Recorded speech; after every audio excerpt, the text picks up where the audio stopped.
pretty popular. She wrote a book about it, and she's a New York Times bestseller because of this book. Um, and when I got to looking at this theory, I was like,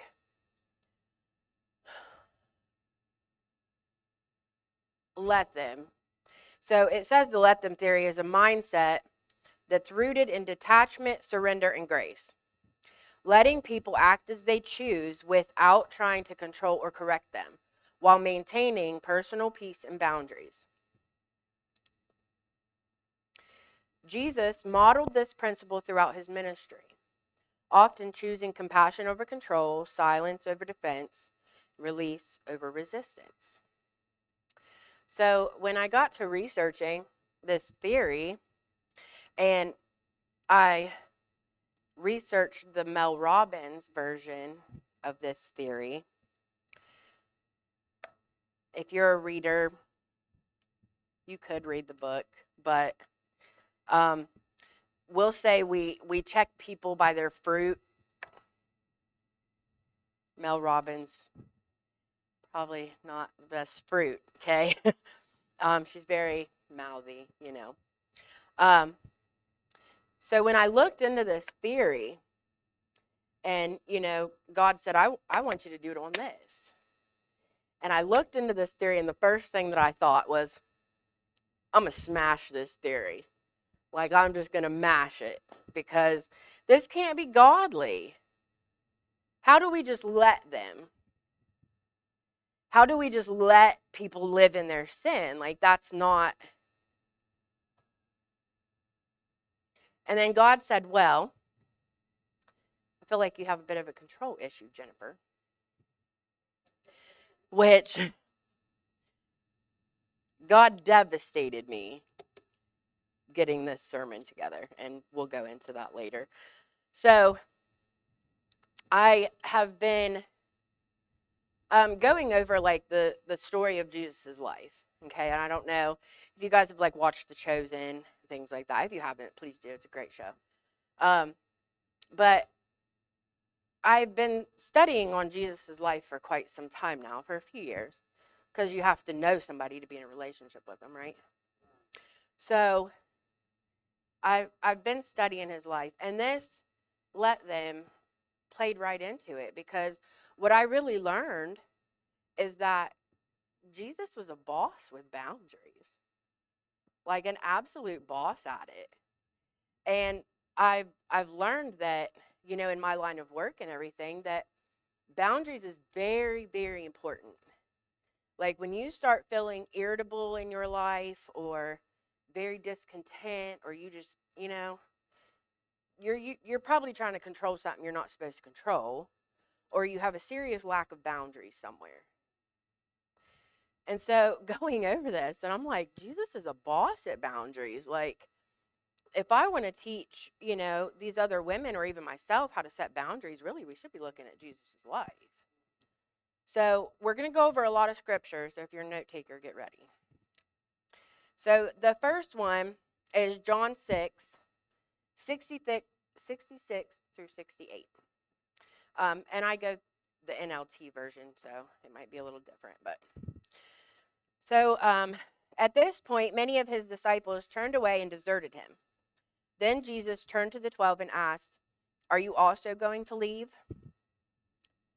So when followers walked away because his teachings were too difficult, Jesus didn't chase them. He let them go. He didn't chase them down and say, "Wait, let me explain, let me explain." He let them go. So he was respecting their free will and choosing truth over approval. So what he was speaking was the truth. If they didn't want to hear it, or they couldn't understand it, it's not his fault. So let them walk away. And then the next one is Matthew 26, 62 and 63. Then the high priest stood up and said to Jesus, "Well, aren't you going to answer these charges? What do you have to say for yourself?" But Jesus remained silent. When falsely accused during his trial, Jesus did not defend himself. He let them say what they wanted, resting in his identity and trusting the Father's plan. Now, I don't know about you guys, but I struggle with this one. Because I will be the first one to say, I just think it's funny how I struggle to keep my mouth shut. Especially if you feel offended. You struggle, But he let them accuse, he let them talk. Because he was planted in God. He was planted in his own identity, and he knew that he didn't have to explain or express who he was because he knew who he was. So that's let them accuse. The next one is John 13:27. And this is probably one of my favorites. When Judas had eaten the bread, Satan entered into him. Then Jesus told him, "Hurry and do what you're going to do." Jesus knew Judas would betray him, and instead of stopping him, he released him, demonstrating that betrayal doesn't define your purpose. Not only was Judas their treasurer, and Jesus knew that he was going to betray him, but for one, he still let him manage the money. And for two, he wasn't chasing him down saying, "Please don't betray me, please don't betray me."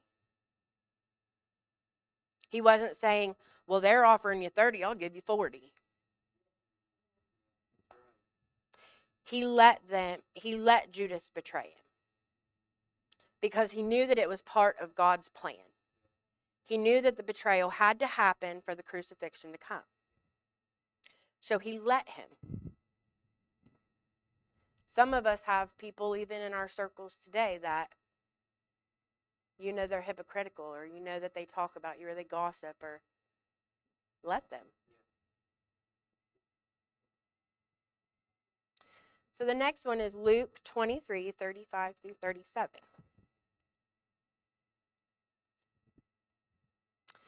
The crowd watched, and the leaders scoffed. "He saved others," they said. "Let him save himself. If he is really God's Messiah, the chosen one." The soldiers mocked him too by offering him a drink of sour wine. They called out to him, "If you are the King of Jews, save yourself." As Jesus hung on the cross, he let them mock, ridicule, and test him. He didn't react in anger or demand respect. He absorbed their cruelty with grace. They crucified a perfect man. What do you think they're going to do to you?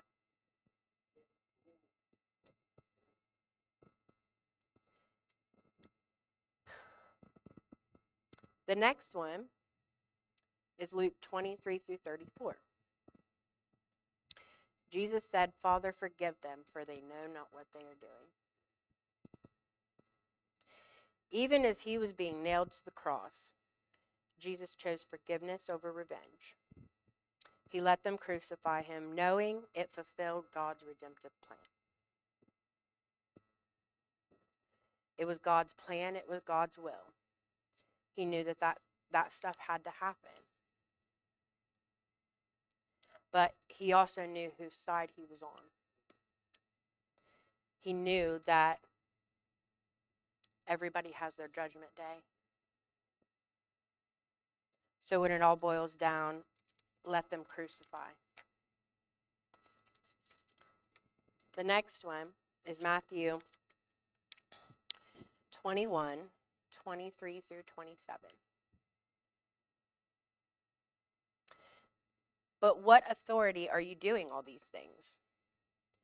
Who gave you the right?" "I'll tell you by what authority I do these things if you answer one question first." Jesus replied, "Then I won't tell you what authority I do these things."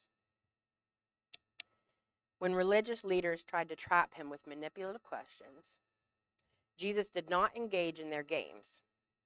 He let them wonder, and he kept his peace. Because sometimes peace is more important than your explanation.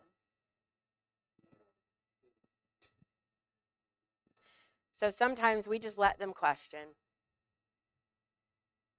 If you have a relationship with God and you know the path that you're on and you know the place that you're supposed to be going, people aren't going to understand. Their path and your path are not the same. And as long as you have Jesus's say so, then you don't need anybody else's approval. The next one is Mark 6, 3 through 6.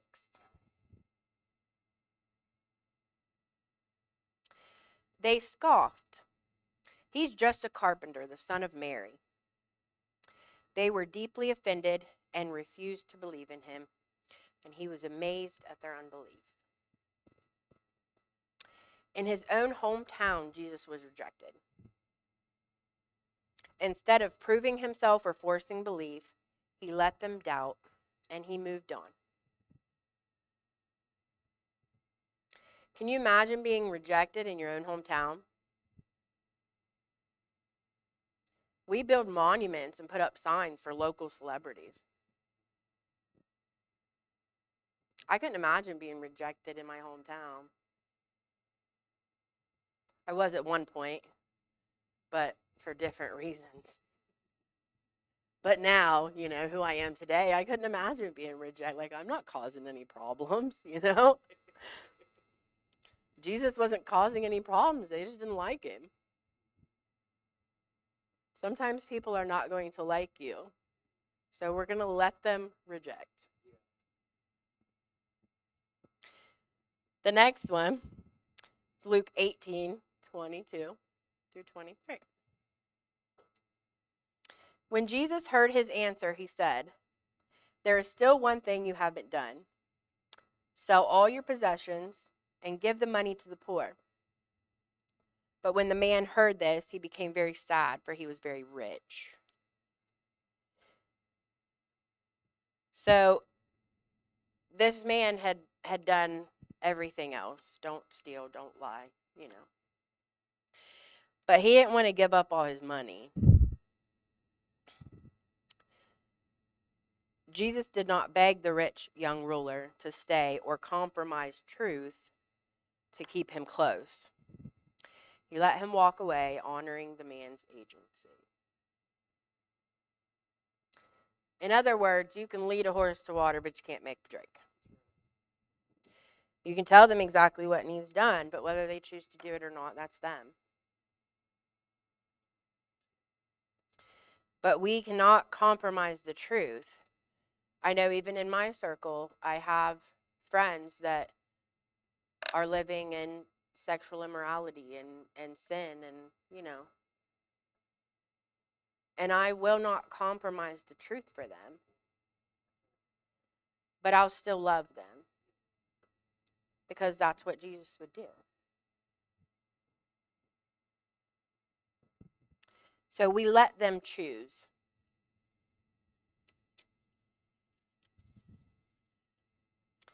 Jesus consistently lived out the let them theory with humility, authority, and clarity of purpose. He trusted the Father's will more than he desired to control people's choices. In doing so, he modeled how to let go without bitterness, speak truth without striving, and love without losing yourself. So, I'll tell you a little bit about how, through this message, God devastated me. So, the last sermon that you did, when it's like, is there something that you just keep doing that you just can't let go of? You struggle with it. And for me, that's yelling at my son.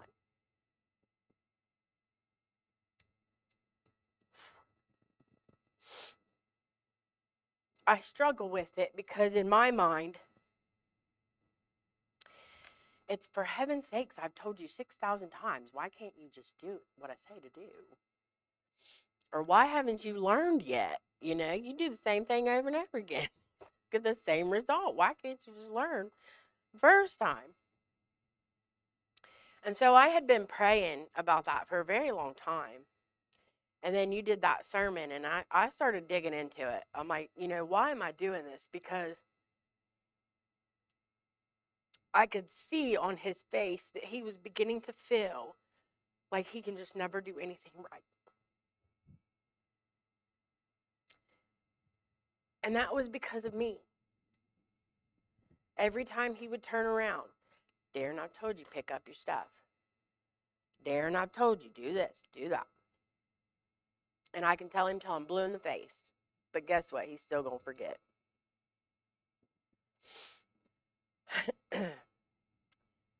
So when I was praying about this situation, and it was funny because God gave me this sermon before I even started praying about that situation. So it's like, God goes before us, obviously. There's not a place that I've been that he hasn't been, and he knew that this was coming. And so I'm sitting in my office at work, and I'm working on this a little bit, and I'm like, God said, you have a control issue, Jennifer. And instantly, I thought of my son. He said, it has absolutely nothing to do with the fact that you don't want him to turn out like his father. It has everything to do with the fact that you don't want him to turn out like you.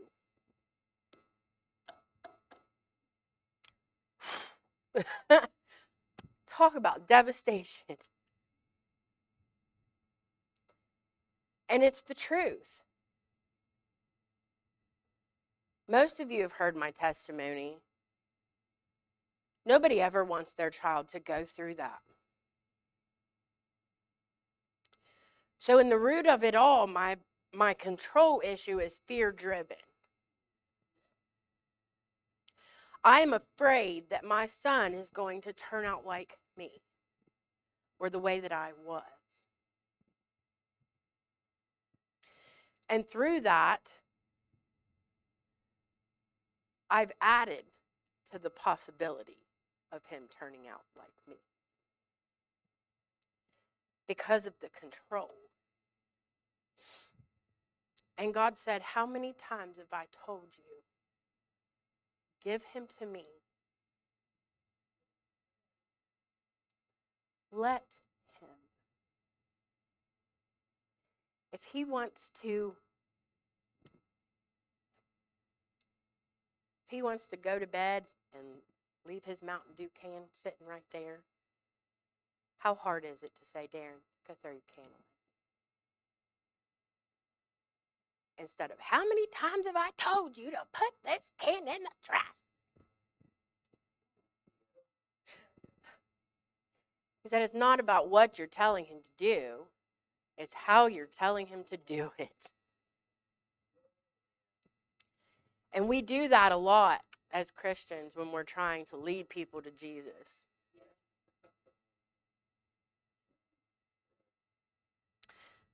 I have a client at my work, and she was just told,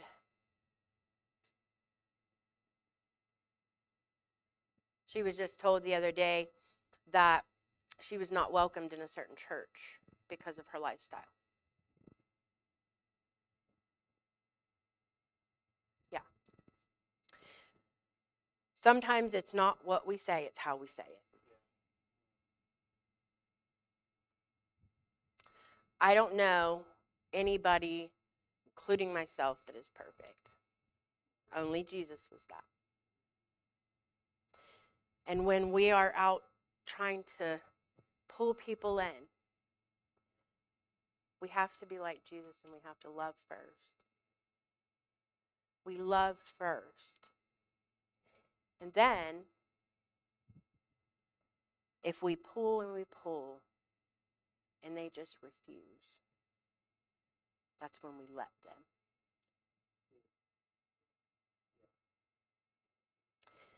Because I have a problem with boundaries. I do it in my work all the time. I love them. I love them very much, and I want them nothing more than to be sober the rest of their lives. I want them to taste and see the goodness of God. But sometimes they're just not ready. Sometimes they refuse. And so here I am taking my work home with me, worrying what's going to happen to them or where they're going to go.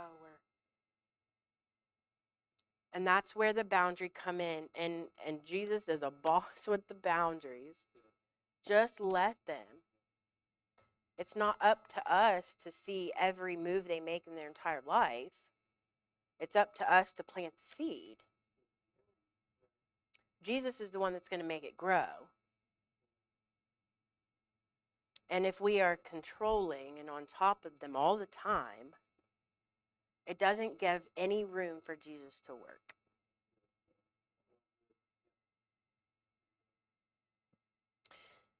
So in the beginning, when I was doing this, I was going to do a let them versus a lead them because I was about to demolish the let them thing. I was like, that's garbage. That cannot be right.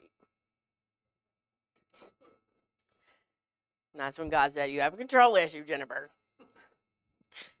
But I was going to do a let them versus lead them. But I have a whole bunch of scriptures on lead them as well. But when you look down through all these scriptures, it's my sheep listen to my voice. I know them and they follow me. If you follow me, you won't have to walk in darkness. The leading is for the ones that are willing to follow. But not all of them are willing to follow. And so that's when you let them. And as heart-wrenching as that is for us, because we know the devastation that comes from not following. We know what's going to happen in eternity. But sometimes it's not our job. You have to let them.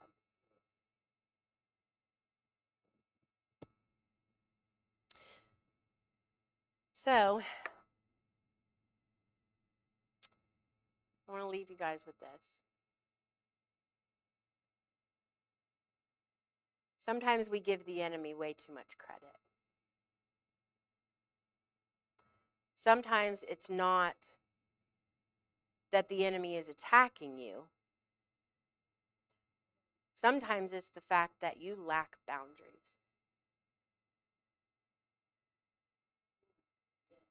We can care and we can love, but there is such thing as caring too much.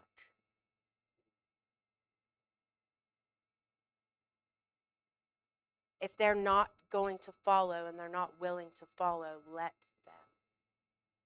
Yes, it hurts. Yes, it's devastating because, my Lord, I want to make heaven crowded. But sometimes you just have to let them. And so if you're going through a patch in your life where you're irritable and you just can't get nothing right and you just don't know what to do with your life right now, look into Jesus and how he set boundaries. He knew Judas was going to betray, and he let him. Sometimes it's not the enemy. Sometimes it's the enemy.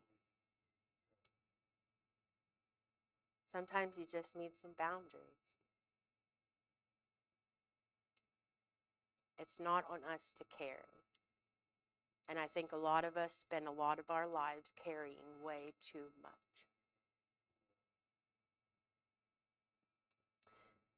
So even though the let them theory from Mel Robbins came out, I feel, of the wrong mouth, because really it started with Jesus,